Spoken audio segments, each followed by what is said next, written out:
আমাদের একটা সরকারি পর্যায়ে নীতিগত সিদ্ধান্ত হয়েছে যে আমরা অনির্দিষ্টকালের জন্য সেনাবাহিনীকে মাঠে আইনশৃঙ্খলা পরিস্থিতি নিয়ন্ত্রণের কাজে রাখতে পারবো না। নির্বাচিত সরকার, রাজনৈতিক সরকার দায়িত্ব গ্রহণ করেছে।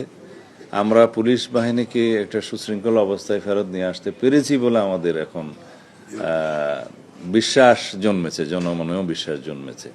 তো সেই অবস্থায় আমরা পর্যায়ক্রমে মাঠ থেকে সেনাবাহিনীকে প্রত্যাহার করার জন্য উদ্যোগ নিচ্ছি। এই কথা সত্য, তবে সেটা আমরা কিভাবে করব সেটা পুলিশ এবং সেনাবাহিনী এবং অন্যান্য সংস্থাগুলো বসে তারা পর্যায়ক্রমে সে ব্যবস্থাটা নেবে। অভিযান পরিচালনা হচ্ছে প্রতিনিয়ত এবং প্রত্যেক দিন কিছু না কিছু দাগী আসামি, মাদক সংক্রান্ত, সন্ত্রাসবাদী বা জুয়া এবং অস্ত্রধারী এগুলো অ্যারেস্ট হচ্ছে।